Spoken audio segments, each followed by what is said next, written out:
This, we're going to look at our diabetes numbers, where you check your blood sugar, and see if we can figure out, if you can learn what it actually means. Because everybody checks their blood sugar, but I don't think anybody really knows what those numbers mean. And that's an important thing. It's kind of like if you were in school, if you went and took a test and the teachers never graded it, what's the reason for taking a test? So you're testing your blood sugar every day, but nobody's looking at it. And most people don't know how to understand what it means. So we want to have a class next week just to look at these numbers. And I'm not going to put your names on your numbers. We'll show some numbers to people and we'll discuss it and look at different scenarios. But I'm not going to tell them it's your numbers. You may know it is. So this is what I want you to do. And I have a lot of people who do this. And I'm going to give y'all 4 sheets. You don't have to fill them all up. I'm going to give you 2 sheets, 4 sides. But what I want you to do is when, over the next month, if you remember to do it every time you do it, good. If you miss a time, it's not the end of the world. We're just looking for a pattern. So when you check your blood sugar, I want you to do several things. I want you to write the date and the time. That's in the first 2 columns. And then you write the blood sugar reading. Okay? And that's pretty simple. Now here's the hard part. I want you to write some notes about what you have done previous to that. Cheated. Yeah, it's not cheating. It's not called cheating. It's called living. Okay? We all have to live. So you'll understand when you do this. You'll understand when you start doing this after a couple weeks, you'll just start looking at it and you'll see patterns. You'll say, okay, you know what? Every time I eat cornbread, my blood sugar's high. What do you think's causing that high blood sugar? Cornbread. I mean, when you start doing it, you'll see a lot of obvious things, and then there's some things you just don't have any idea. Sometimes you'll get a blood sugar reading and you have no idea why it is, because you have diabetes. It's a kind of disease that it has a mind of its own. So they may not be an answer. It may be just because some things happen, okay? So I want y'all to fill this out over the next 2 or 3 weeks.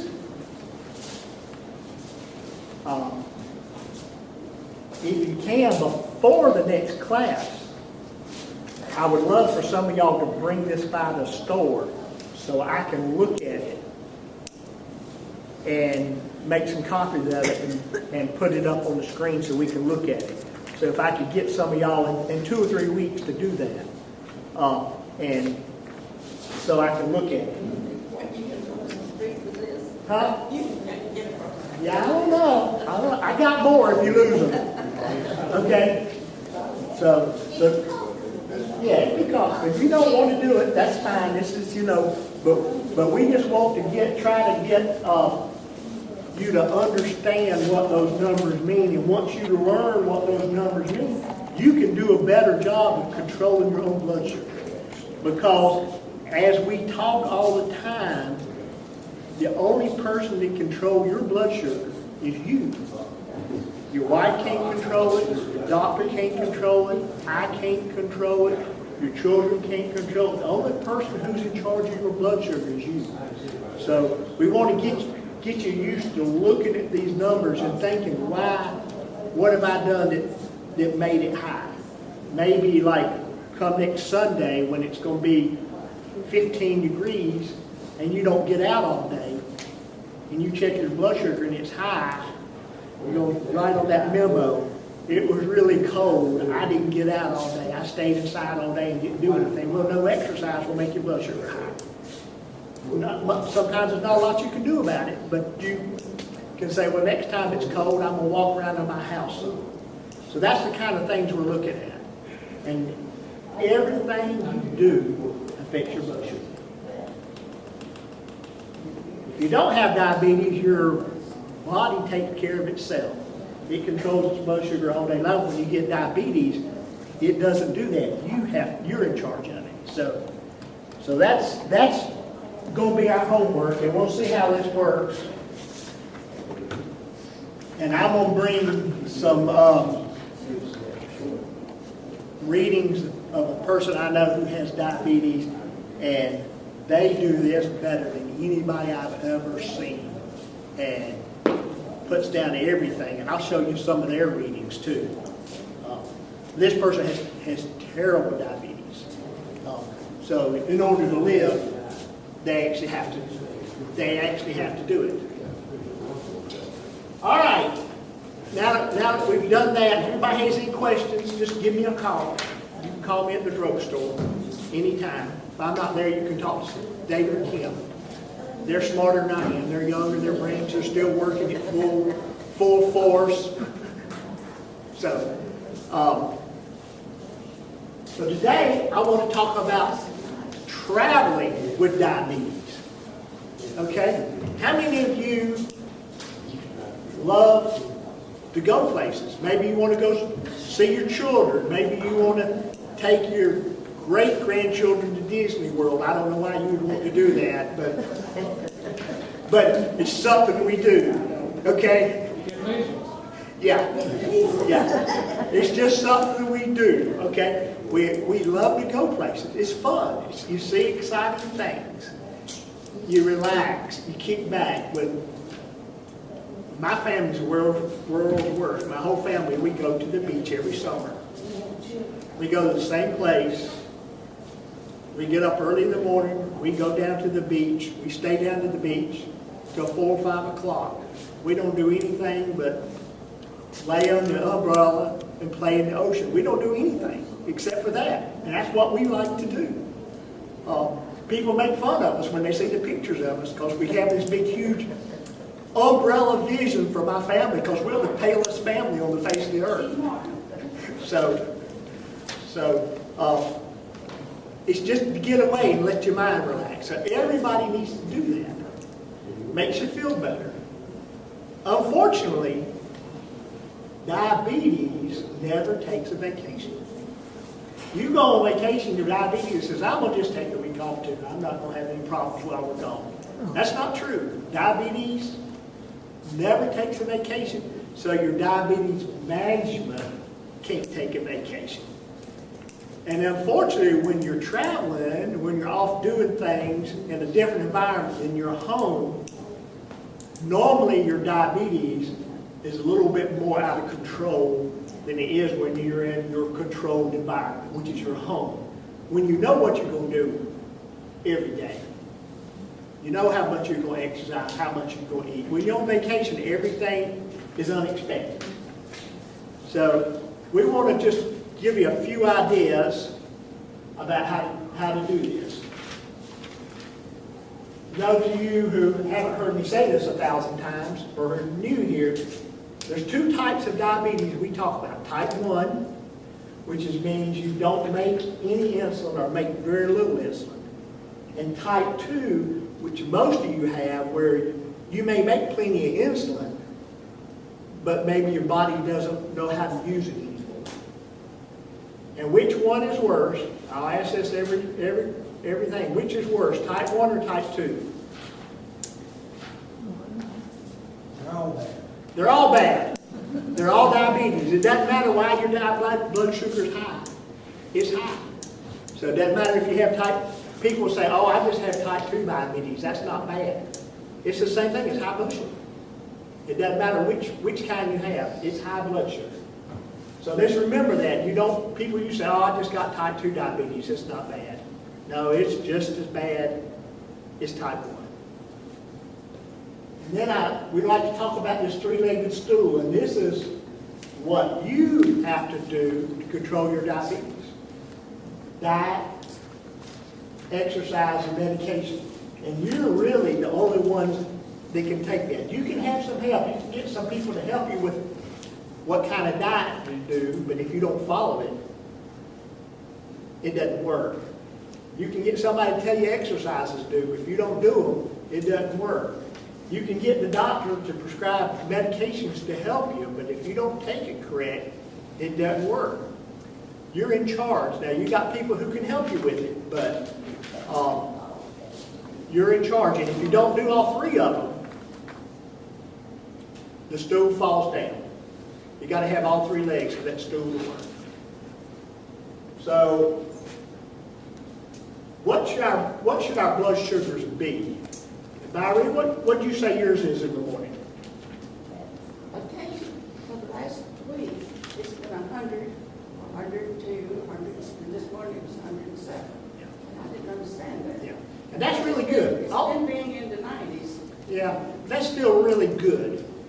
We like to be a little bit liberal. The doctors say they want you to be between 70 and 120. Because here in diabetes land, we live in the real world, we say 70 and 130 because not everybody's fasting blood sugar can be that. We'd like for you to have 100 like Byrie when you wake up in the morning, but that's not going to happen for everybody. So we want to work toward a goal, to get it at least close to where it needs to be. That's what it concerned me, because it had been in the high 80s, 90s, and all of a sudden It's still really good though. Still really good. Now this is an important thing for people with type 2 diabetes. The disease you have makes it where your blood sugar gets really high and it takes a really long time for it to come down. People who have type 1 diabetes, theirs gets high, they take an insulin shot and it drops back down. People with type 2, they have an impairment where they can't handle high sugar levels. So it gets high and it stays high for a long time. And that being high over time, the longer it's high, the worse it is. So people with type 2, their blood sugars get high. So say Bill, who doesn't have diabetes, my cameraman there, he eats a big old lunch. His blood sugar gets up to be 200, hour and a half later, it's 120. That's because his body brings it down. Okay? Now Ruth right there, she may eat that same meal. It may get up to 200, an hour and a half later, it may still be 180 because her body can't get that blood sugar down because her diabetes has trouble handling a high sugar load. So what we want is, and that's a number I'd like for y'all to, I always tell everybody to check every once in a while. I know the doctor tells you to check it in the morning when you get up fasting. A good thing is that every once in a while check it an hour and a half after you eat to see if it's going back down. You'd like it to be below 180 an hour and a half after you eat. what can you do if it doesn't go down? Call the doctor. Well, it's a pattern. You don't need to call the doctor. You need to make a note of it and show it to the doctor. And if it continues to be, then they're going to have to change your medicine. You're going to have to change what you eat.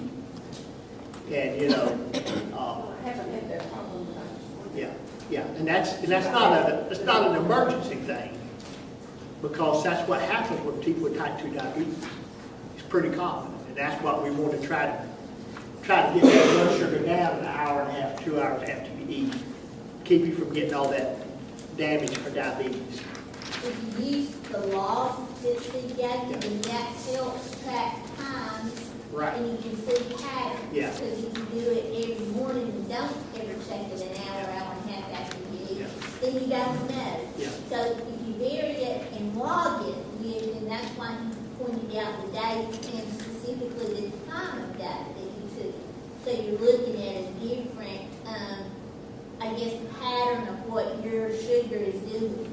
And that way you can watch it if you actually write it down and look at it. I usually do mine between 7 and 8 o'clock. I may not do it on some mornings, I Yeah. may do it on 7. And that's fine. That's what the doctor tells us to do. But every once in a while, you should do it like an hour and a half after you eat, just to see what it is, because that's a really important number. Sometimes it's more important number than just a fasting, to see what it is. Make sure it's going back down. So, Problem is, you get used to it knocking along pretty close together, and then you wait those 2 hours, it's significantly different. oh yeah, but it should be different. It's gonna be a different number than your fasting. It's not, Shocking. it's not gonna be 100, but if you don't have diabetes, you check it, it's not gonna be 100 either. Because, you know, your body's normal mechanism is when you eat, if you have diabetes or not, you pump all that fuel in your system, which is sugar, and then it goes down. So that's a normal body response, is for your blood sugar to go up after you eat. You just want it to go back down. So that's what, so it's gonna be a different number. Don't be alarmed when you check it out, an hour after you eat, it's 180. If you haven't done it a long time and wait that 2 hours and do it, that's when it's shocking. Yeah, that's the shock, but it's not a number to be afraid of. Yeah.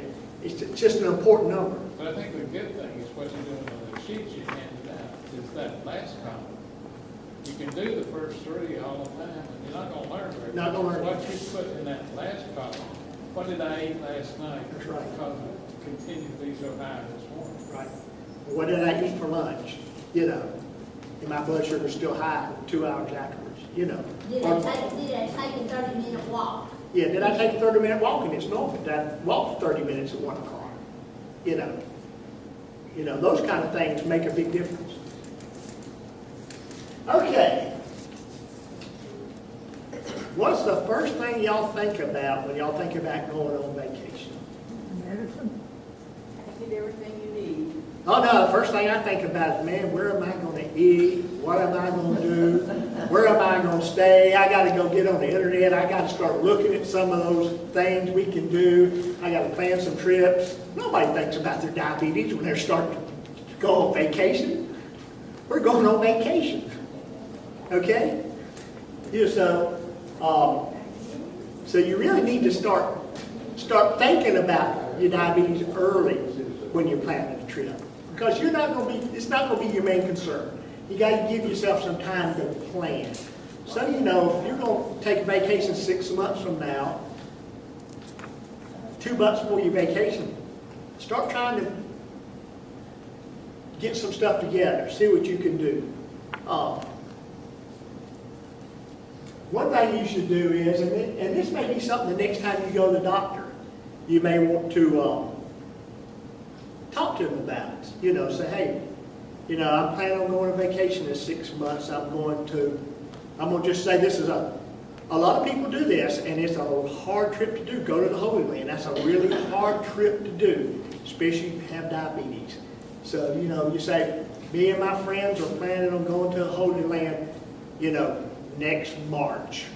I'd like to talk to you about this and get you do some things I need, okay? So that's one of the things you need to talk to the doctor about. If, you know, you're going to Augusta, Georgia, that's not a big trip, you know. You're going to see your children, you know. If you're going to New York, that's a long trip. It's not a big trip. You're in the same time zone. You're going to a place you're comfortable with, you know. But some places you go, you need to plan way in advance to see what you're going to need to do, because there's changes in time. There's different. You're going to be doing different things in different places, and you need to make an emergency plan in case something goes bad. And you have no idea how many people go away and things happen to them, and it's really bad. It's really bad. I get involved in it every once in a while, and crazy things happen to people. I had one woman. She went on a trip with her family, her daughter, her husband. Her husband had to leave a day early. He took her suitcase back instead of hers. Took her suitcase back instead of his. In her suitcase was her passport, so she couldn't leave, all her medicine, diabetes testing supplies, everything. She's stuck in a foreign country and doesn't speak the language.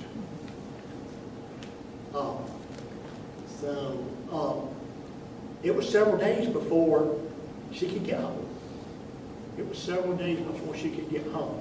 We spent a lot of time trying to communicate with medical people there. And something you don't understand, that like most people don't understand, medication here may not be available in other countries in the same strength, by the same name, or even available. I see that all the time. I see that a lot with people coming here from other countries and getting here and they run out of medicine and they bring the stuff in. I have no idea what it is. Trying to find something close to it. You would think medicine would be universal, but it's not. And the names are not universal. What we have here, the names are totally different in other countries. So just think about that. Those kind of things can happen. You got to think about, I know this is stupid things to think about, but when you go on vacation, say you're going to go on a trip where you're going to be walking a lot. You need to get a good pair of shoes to walk in. If I go someplace like that, I always buy new socks. Okay? Because I change socks a couple of times a day. I go through some socks, I wear them out. I exercise and then I shower and then I put on other socks and they get worn out. So I buy new socks. But what you don't want to do is buy a new pair of shoes and a bunch of new socks and then start wearing them 2 days before you go. You want to wash those socks a couple of times. You want to start wearing those socks a month before you go. You want to start wearing those shoes a month before you go, because you don't want to go somewhere with shoes you're not sure if they're going to be comfortable, or shoes and socks you don't know whether they're going to be broken in. So don't buy a new pair and take them with you. Like if you go to the beach, when I go to the beach, and I wear, like every other old gray-haired man, I wear sandals down on the beach so I don't burn my feet off. Well, I got a pair, this was 2 or 3 years ago, I got a pair and I started walking down on the beach and there was a bad place on the buckle. Within 3 hours it wore a place on my foot. I wasn't going to wear my sandals at home. Where am I going to wear them? At work? But that's the kind of thing you need to look at. You need to prepare. So think about those kind of things. Think about what you need to take and think about how you can get organized. Organization is the key to having a good vacation.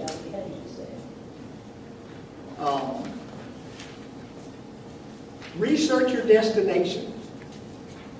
Okay? Decide what you're going to go. If you've been there before, you know what's there. But if you're going to some place you've never been before, you want to find out what foods are available, how the meal is prepared. There's lots of places in this country you can't get sweet tea and fried chicken, okay? I know, I've been to them all. Just can't get it. Where are the local stores where you're staying at, close to you, and the pharmacies close to you, the nearest hospital? The place you're going to, are they going to have different? Is their culture different from you? Okay? Just to tell you, funny, my daughter and I went to we're baseball fans. We always wanted to go to the Hall of Fame, so we went to the Hall of Fame this summer to see the induction. She was 5 months pregnant. Now when you're pregnant, you can't eat deli meat. That's one of the things you can't eat. So we stayed in Utica, which is an hour away from the Hall of Fame. So we got up, our plan was, we'd get up in the morning. First off, she likes pimento cheese. She can eat pimento cheese. I said, well, we'll buy some pimento cheese when we get there. So we get into Utica, we go to the grocery store. Guess what? In New York, they don't know what pimento cheese is. It's not invented up there. There goes our whole meal plan. We were going to make pimento cheese sandwiches for lunch and for supper, bring a bunch of fruit, so that we had to make another plan. We didn't think very far ahead, did we? We should have realized that pimento cheese is a southern delicacy. But we didn't. So we had to make another plan. We survived it, but that's just the kind of thing, I know it sounds silly, but those kind of things happen.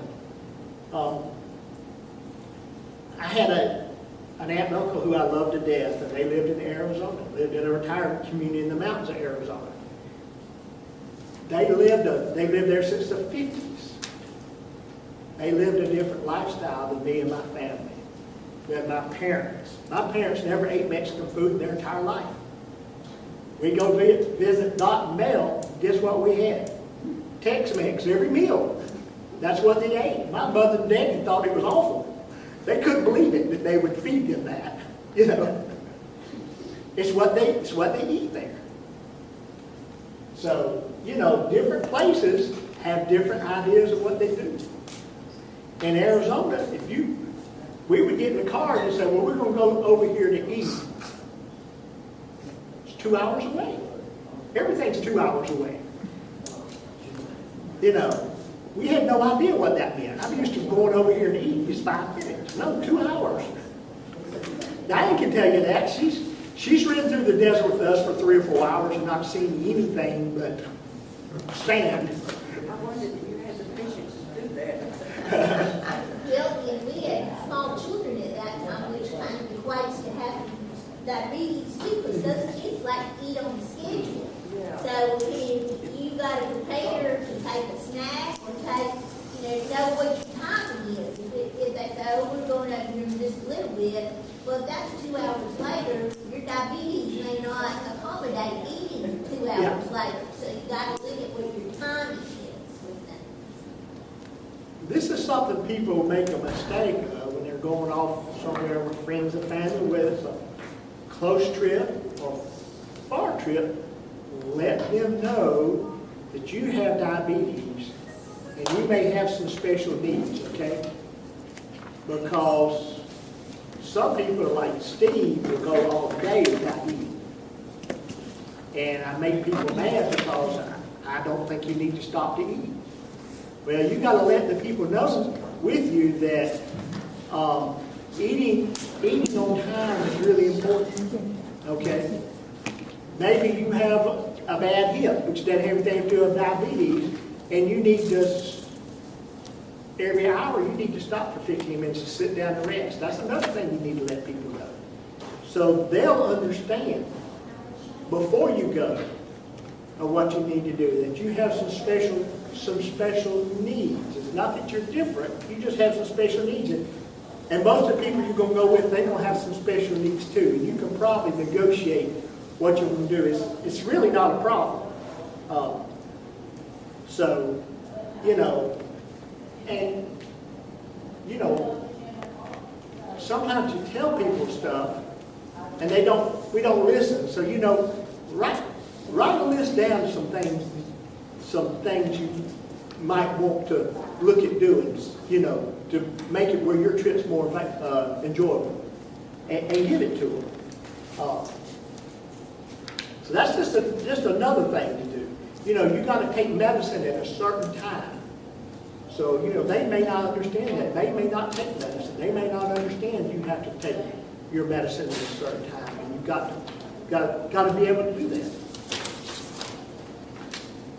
And if they're your friends and your family, they'll work with you. And this is another thing I talked about. And this is what I wish everybody would do next time you go to the doctor's office, because it really comes in handy when you're traveling far or near. Get your doctor to write a letter and say, tell Dr. Cohen, said, Ruth Good, this is a patient of mine, they'll put your date of birth, all that kind of stuff. And she has type 2 diabetes, and she takes this kind of medicine. She requires to travel with this medication. She requires test strips, glucose monitor, and any other thing that you require for everyday living for diabetes. And she needs to have hydration. These things come in handy because things can happen. You could get sick. You could break your foot and end up in the emergency room. Okay? It has nothing to do with diabetes. Take my word for it. It happened to me. Okay? They need to know. Yeah. You pull that letter out and show it to them, they'll know. And if they have any questions, they got your doctor's information, and they can call them. Doctors write those letters for people all the time. Another thing is when you go through airport security. Now, those of you who fly know that there's good TSA agents, bad TSA agents. Those TSA agents who were fired from McDonald's last week and now work in security in the Atlanta airport. You know, if you got that letter saying that you can have glucose gel, glucose tablets, your meter, all your medicine needs to be with you, and you show them that letter, it makes it a lot easier to get through security. Your Lancet device. Your Lancet device. Yeah. Now, none of those things, all those things you're allowed to take on an airplane. Okay, they're not restricted. You can take all that on an airplane. But doesn't mean your person who's looking at you actually knows the rules. So it's just a little bit easier sometimes to have a little backup. Say, here you go. You can also get on the TSA website and request a card that shows you have a special disability, like diabetes, and present that. That's something TSA will let you do. That's just makes it easier to travel. It's not required. This is not required. This is just easy. If you're in a foreign country, like this person who didn't have her medicine, didn't have anything else, if she had 4 copies of this letter and gave it to everybody who was with her, she could have taken that letter to a hospital or to a doctor's office, and they probably could have helped her pretty quickly. So it's a good thing to have. And they'll do it for you. They won't do it for you right then, but they'll mail it to you or tell you to come by and pick it up. But I always try to get people to do that. This is another really important thing, and my life is controlled by insurance companies. I spend 25% of my day dealing with insurance as a pharmacist. Used to spend 25% of my day dealing with patients. We no longer have time to do that because we're using that 25% of the time dealing with insurance companies. So, insurance is an important thing. Your medical insurance and your prescription insurance. You got to make sure you have those cards. This is going to sound silly. You want to make sure you have the right cards. I have people come to my drugstore 5, 6, 7, 8, 9 times a day and give me their insurance card. Well, it's the one they've had in their wallet for 4 years. How often do y'all's insurance change? Every year. I would say 60, 70% of people's insurance changes every single year. And people carry their insurance card for 3 or 4 years ago. And they don't know it's changed. So make sure you have a current card. Not only should you make sure you have a current card, you need to make a copy of that card and give it to somebody else. You need to make a copy of everything and give it to more than one person because somebody may walk off with your luggage. It happens. It happens. Another thing is, you want to make sure your insurance covers you in the destination you go to. Now, if you travel in the United States, most people's insurance will cover the other parts of the United States. It may not cover them at the same. You may be out of network and you'll have to pay a higher copay and deductible. But make sure it's covered. You go to foreign countries, they don't take your insurance. So you need to, if that's true, you know, you can get travel insurance. It's not real expensive, and it will usually have a medical part that will pay part of your medical bills. So that's, I've actually used that before. I don't buy travel insurance for medical purposes. I drive to buy it because I own a business. Sometimes I'm planning on going on a trip. Something happens, I can't go, and I don't want to have to lose that money. So I buy travel insurance for that purpose. Well, I had a little incident one time, and I spent the day in the hospital, and looked at my travel insurance policy. Well, lo and behold, I had health insurance on this. I didn't even know it. So it paid for it. It was $2,000 they paid on it. So, you know, so if you're traveling somewhere and they don't take insurance, and you can call your carrier, you need to make sure that you're going to be covered if you're in another country and something happens to you. Mission trips are a big issue. We got, we go on mission trips, and the people that organize the mission trips, sometimes they'll have coverages for you, something health-wise happens, or retreats. I know a lot of people go on mission trips and they don't have insurance coverage. And they get Because sick. they're funding their own, and they don't have insurance coverage. And they have real problems. They have real problems. So that's something I see a lot, because we have a lot of people in Tacoma who go on mission trips, and they get sick, and they don't have insurance to cover it. So that's something to think about. Another thing, if you're going to another country, before you leave, write down the address and the phone number of the U.S. Embassy, because the U.S. Embassy is there to help you if you have a problem. Okay? Not just like a legal problem. If you have a health problem, they got people there who, that's their job, is to help you. So if you get sick and you need some help, you can call them. They can give you some advice. They're not going to come pick you up, but they're going to give you some advice. Because they're going to not be where you're at, but you can call them. So that's another kind of thing you need to write. So you need to keep all this paperwork. And I tell people, and I do this, I make a copy of my insurance cards, I make a copy of my driver's license, I make a copy of my passport, I make a copy of my medicine, and I make it 3 or 4 copies. I give one to my wife, put one in my luggage, I put one in my carry-on luggage. I have multiple copies because I'm kind of OCD and paranoid. It doesn't cost you anything to make extra copies. You want extra copies and you can't do it, come by the drugstore, I'll make all the copies you want to for free. Okay? So, you know, make extra copies of all that stuff.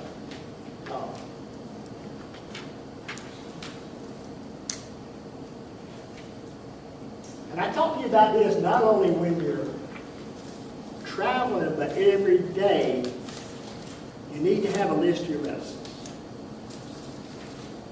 You need to carry it with you. Somebody else needs to have a list of your medicines. I would say, how much do you think the hospital calls me in a day, Diane? At least 3 or 4 times. 3 or 4 times a day. The ER calling me. I got Gordon here. What medicines he take? He says he takes a white pill.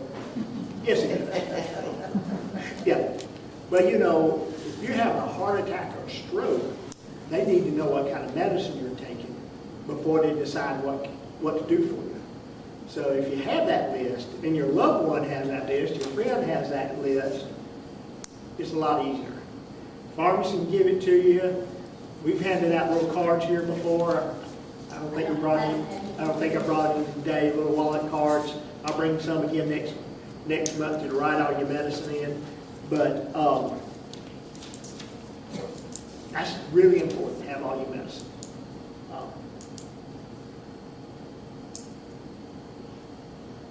You can translate the directions on that list if you're going to a country in another language. You can't translate the drug names because they're names. So there's no translation forms. That's another problem. You can get the pharmacist to write the chemical name on there, and that will help. We've before put the directions in English and the directions in another language on the label for people if you're going somewhere. So it has both of them on there. So, because you know, you may be in some country and, you know, if you're in a big city, there's going to be somebody there who speaks English. If you're in a small town, you go to the hospital, there may not be someone there who speaks English. They may not be able to read those. We're kind of snobs in the U.S. We think everybody in the world speaks English. But guess what? They don't. If you got a smartphone, you know, you can kick on Google Translation. You can translate stuff to any language in the world. We've had to do that in the store before. We get people who don't speak our language and we don't speak theirs, and we'll use Google Translator, and it does a great job. You know, so, but that's another thing. You know, try to put it in the language of the country you're You're staying at it if possible. But the nouns, which are the names of the drugs, don't translate. They're just like your name, you know. Like Bayerie. Bayerie in German is Bayerie. So that's a little bit of a problem. Sometimes the chemical names will be a benefit. And then there's another thing to do. When you're traveling in another country, you're not going to learn that language, which I'm not going to learn another language. I'm barely working on English right now. Write phrases down that you may need, like, I have diabetes. And then in German, write beside it the German translation of it. And just write a list. And then if you get in trouble and, you know, your blood sugar starts dropping, you can show somebody, I have diabetes and I need juice. It's easy to do. Just think that that's just some phrases there, but there's some other things you might want to add to it. It's easy to do.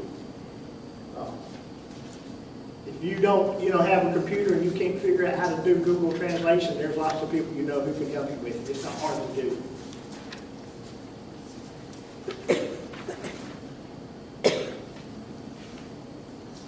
Okay.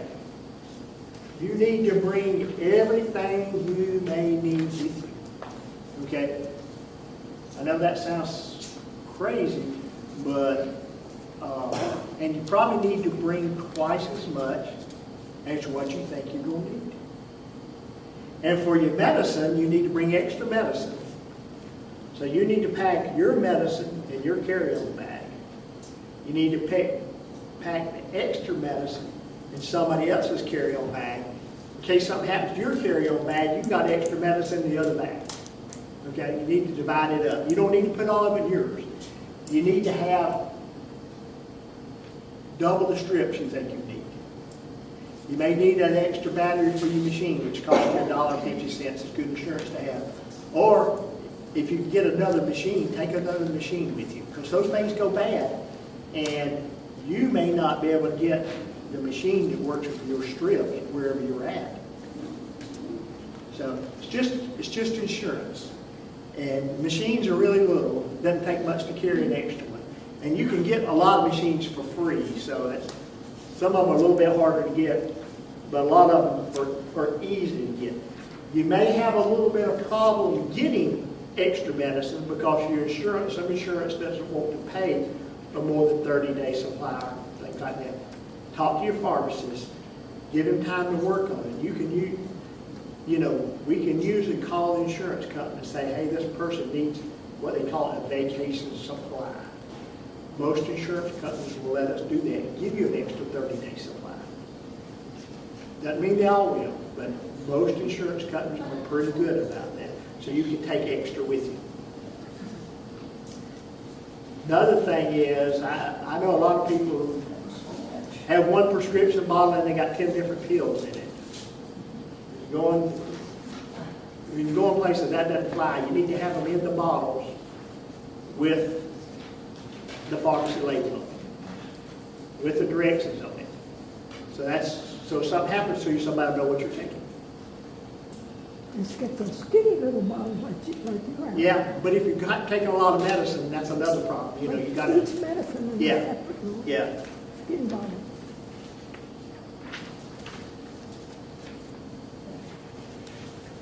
This is going to other countries. Sometimes you can walk in the dispensary and buy anything you want to off the shelf, but you may not really know what it is. So you got to be careful going and buying medication to replace your medication if you're not 100% sure what it is or where it actually comes from.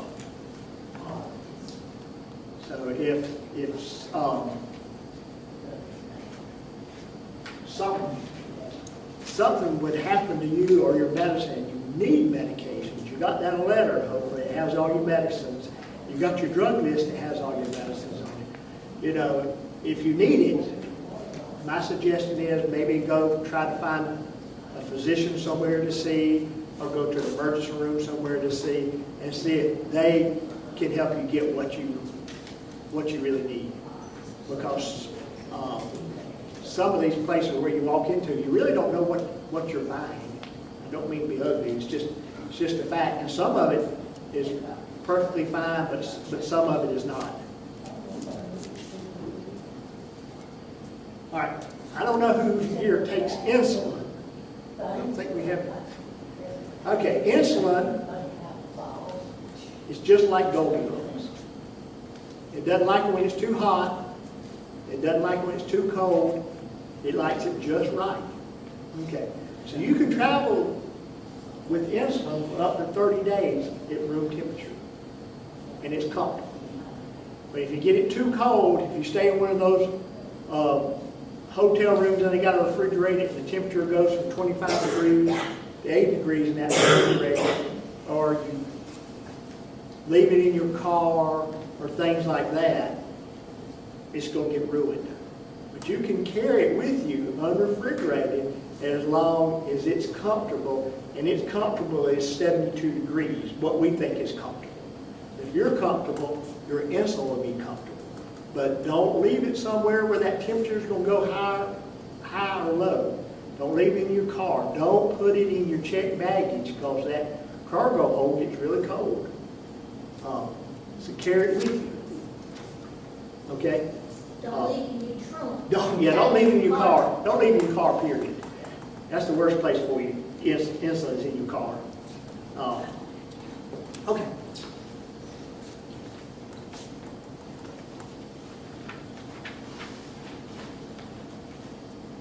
So just remember that about insulin. If it's comfortable, you're comfortable. It's good for 30 days. Nobody here has an insulin pump. If you know somebody does, it's another hour-long discussion of what you got to do if you got an insulin pump. So we're going to skip that today.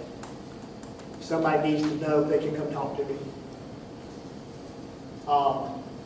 This is something surprisingly so that my pharmacists, who are a lot younger than me, didn't realize. In the United States, insulin is U100. That's the strength. Used to not be U100. In the United States, it used to be U40, U80, and U100. We got rid of all of them except the U100. Lots of countries, insulin is still in U40s and U80s. And not only that, the syringes match up with it. You have to use a certain syringe with whatever strength insulin you have. So in another country, if you use insulin, you got to make sure you get the right insulin. Not only that, you got to make sure you get the right syringes, because they don't match up. If you use U100 insulin, you got to use U100 insulin. Now, if you're in another country and all they have is U40 insulin, you can use that. You just got to get different syringes so you can measure it right. And that's, something to really be careful of.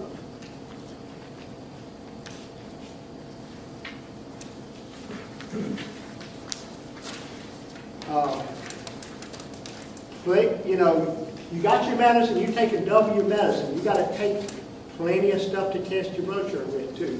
Don't forget to bring plenty of strips, bring your machine, bring a battery, bring alcohol swabs, bring plenty of lancets. You may get somewhere and, Montana and the pharmacy there doesn't carry the kind of strips you have. If you run out, you may have to drive two hours to the biggest city that has a Walgreens that actually has your kind of strips. You don't have to do that. I mean, it happens. There's hundreds of kind of strips, and no pharmacy carries all of them. We all carry 5, 6, 7, 8 kinds. We carry what the insurance companies in our area pay for. And every once in a while, I'll get an insurance company and say, I'll only pay for this strip. Well, I've never heard of this strip before, but I'll order it for the patient because that's what the insurance company wants him to use. But if you get off to some other place, they may not have that strip either. So don't think you're going to be able to find what you need just because you can find it in Tacoma, Georgia, which is the metropolis of the United States. We have everything. Those of you who don't travel with my wife, need to have a first aid kit. Just simple stuff. Hand sanitizer, antibiotics, bandages, wound cleaner, Tylenol, diarrhea medicine, maybe some antihistamines for cold, those kind of things.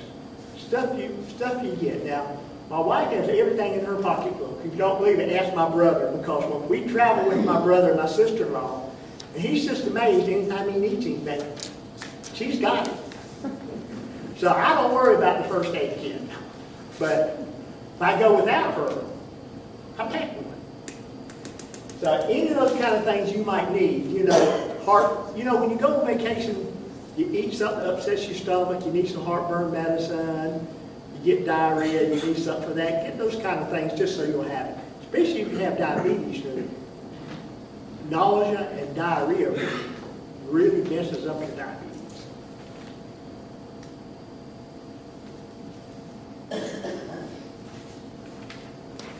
Okay, low blood sugar.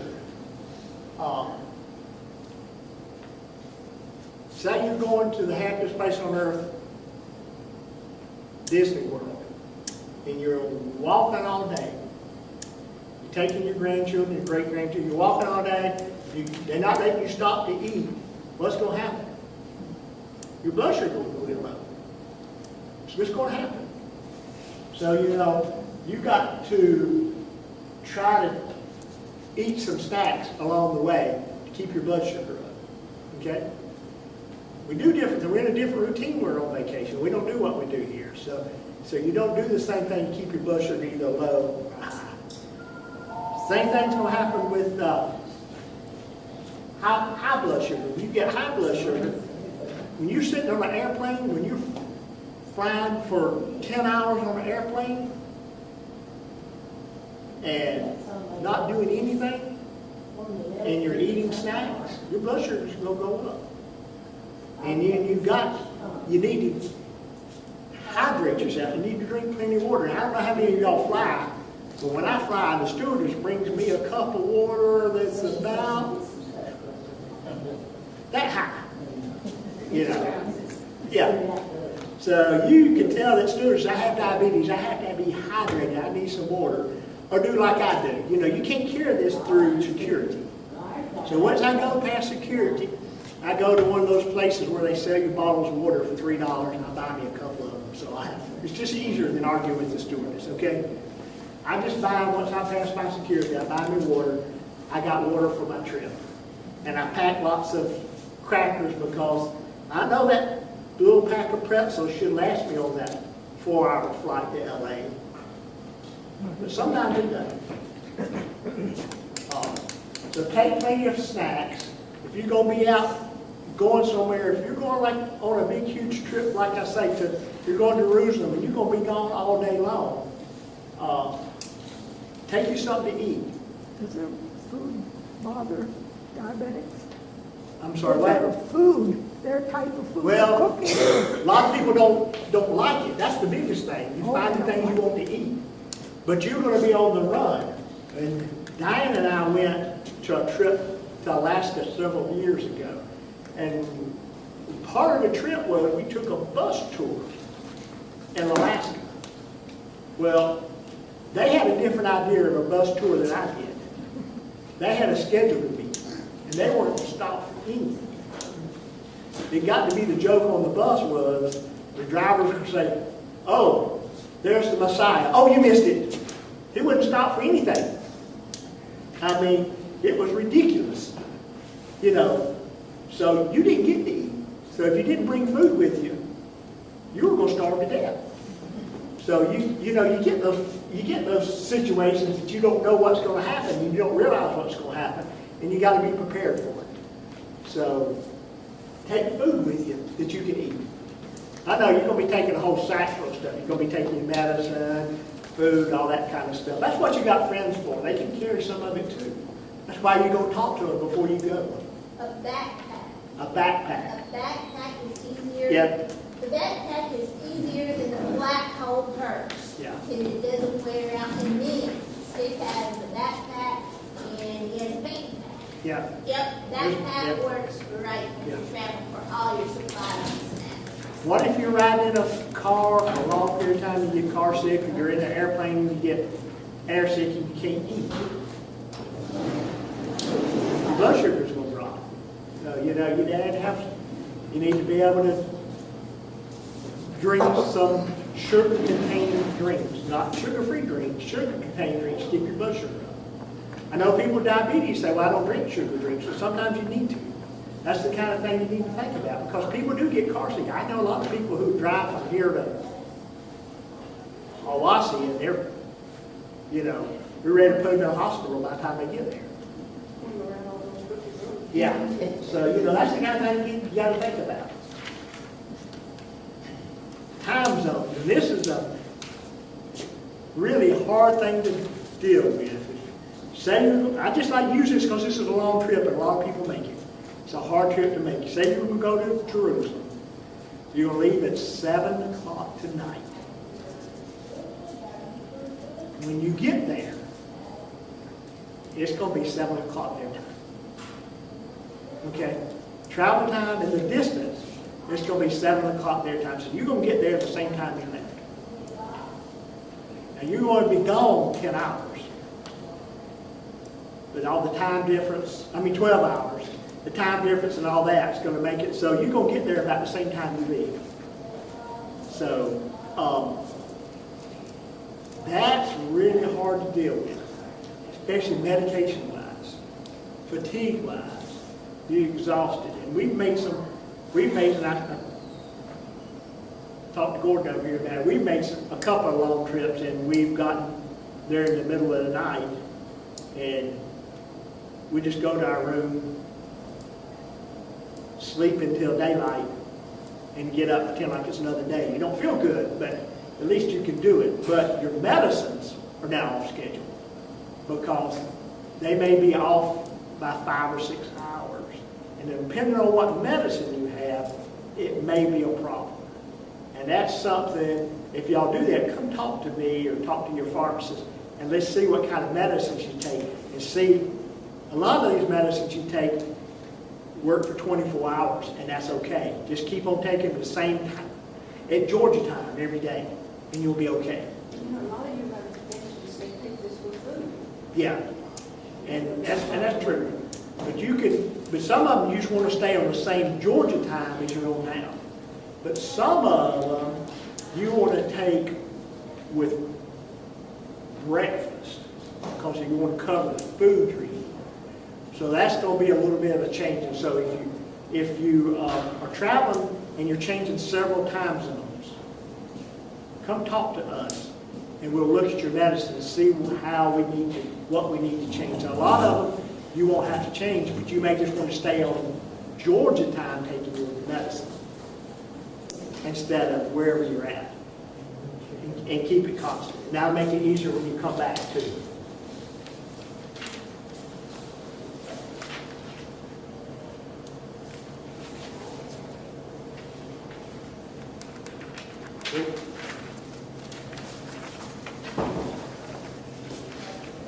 Okay, I talked about being prepared. You need to just, be prepared for an emergency. You can only do what you can do. You can have your medicine. You can have an extra supply of your medicine. You can have a letter telling about your diabetes. You can have your insurance card, and you can have a list of all your medicine. That's about all you can do. Be prepared. Know where the closest hospital is, where the closest place to eat is. That's about all you can do. If you've done that, then don't worry about it. You've done all you can do to prepare for an emergency.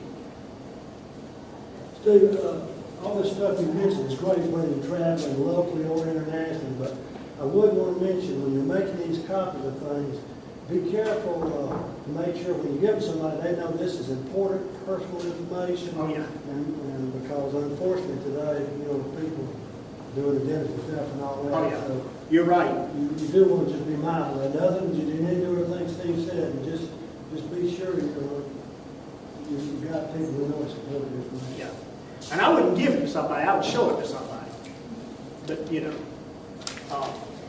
But, that's all you can do is prepare. And we talked about feet. We always talk about feet and diabetes. The most important, it's the thing that can go wrong the quickest with diabetes is your feet. So look after your feet. Don't wear new shoes, break them in. Get you good socks. Don't go barefooted. You know, you go barefooted in a hotel room, you don't know how much glass has been broken in there last week or whatever else is on the floor. So wear shoes. And then check your feet every day. You're going to be walking a lot on a lot of trips you go. When you get home, you want to look and make sure you don't have blisters on your feet. Because blisters will ruin your vacation or even worse. Especially Okay? if you have neuropathy. Yeah, you see, that's right. I mean, people with diabetes don't know they got bad things on their feet. That's the problem. So check your feet every single day. And I've talked about this, you know, flying with diabetes, just, you know, have a letter. If the TSA agent questions, well, the stuff you're bringing on, show them the letter. It makes it easier. It's not required. You know, all the rules about taking liquids on the airplane, they don't apply for people who have diabetes. You can take insulin on, all that kind of stuff. Don't worry about that. Just make sure that people know that. You can actually take special drinks on and things like that. It's just a little bit of trouble to do. So if you're going to do that, give yourself extra time because they're going to question you. You're going to have to show documentation that you're supposed to do that. But people with diabetes can have special rules for it. Also, before you leave, when you fly, if you buy an airline ticket, do you want a special diet? You can hit yes. They will give you a special diet. It's for your diabetes. Steve, I just wanted to mention that second one is really important. Yes. Keep on things with you now. Yeah, Because airlines are notorious for losing luggage. Yeah, don't check anything that's important to you. Anything. Never check your medicine. Never check your medicine or your underwear. Okay? So, yeah, that is really important. Even on the bus trip, like Yeah. the tours and things on the bus, if you could, give folks your supplies and it's underneath the bus, they're not gonna stop, let you You get it out. Have a little carry bag or backpack with You don't want to leave your medicine on the bus. You know, buses get broken into, just like anything else. You don't want to leave your medicine on the bus. You don't want to leave your medicine, you don't want to leave your strips on the bus. Take them with you where you go. I mean, that's just that's important. Especially if you're going somewhere where you're afraid you can't replace it. So, you know, when you go on a trip, don't let diabetes control your life. You control it. Have a good time. Just plan a little bit before you go. And I don't think you'll have any trouble.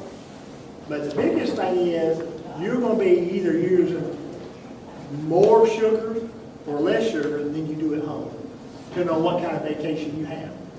If you have a vacation when you're sitting in the bus riding around all day, you're not going to burn up many calories.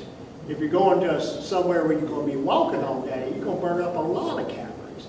So you got to decide how you're going to adjust those calories depending on what your activity is. So just think about that. You know, if you're going on a trip and you want to talk about it, just come talk to me. We'll do it anytime. That's about all I got for us, except for plan a trip. Another good trip, by the way, and this has happened, I've had this happen before, is a cruise. A cruise is a good trip if you wanted to go have a good time. You know, they have food you like to eat there. They have medical care there. They have planned activities, but you can go to your room, you can rest. I had a really good customer of mine got deathly ill off Greece somewhere. I can't remember where it was. Off Greece somewhere, and I was shocked. You know, the doctor called me, we talked, I told him, gave her all the medical history. He had me fax all her records, which I didn't even think about. You gave her a fax to a cruise ship, but it's just like a hotel. You know, he faxed me stuff back, and he finally figured out, you know, what she was on, what he needed to do to treat her. And it was great for her. You know, so that's something to think about if you want to go on a vacation, but you're afraid to go somewhere without good medical care. That's a fun trip to make. Any comments, any advice? There's one thing, if you're going somewhere and you're staying in a reasonably good-sized hotel, you can get some assistance in a hotel, because a lot of them will have a doctor who is on their payroll and have signed up. If they have a patient ill there and want to see a doctor, they can get you a doctor to your hotel room. And I know, I had a cousin that had to do this in Hong Kong, and the physician that came and saw her was quite capable. Yeah. And that's available in bigger cities. Now, you get the smaller places. That's true. You get the smaller places, and that's where you have lack of care. And that's why I say the best thing to do maybe is go to a hospital, you know, if you need medicine, or find a physician to see if you're a smaller place, because it gets to be a little bit of a problem. But that's right, you know, big cities, you can take care of the big city easy, especially if you're staying in a nice hotel, because they want you to come back. They don't want you to die while you're there. It looks bad on CNN. Or the cruise. Your older crews, yeah, they will look after you on a cruise. Often the doctors are elderly and some are not. Do what now? Some of the doctors sometimes are elderly and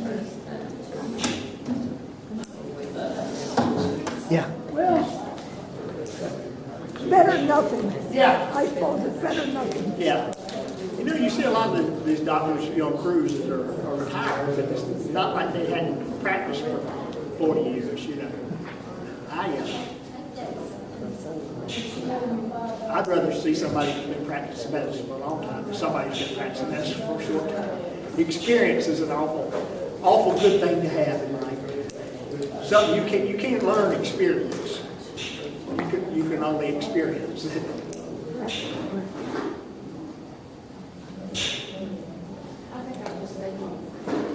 Nah. You like to travel. You like to go to Charleston and eat good food, don't you? Charleston, I'll just go to Charleston, yeah. Charleston's a good place to go. I like to go to Charleston.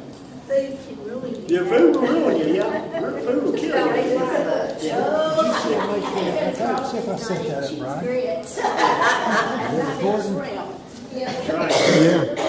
I like cheese. Won't you stop and turn it off? I think we're about through.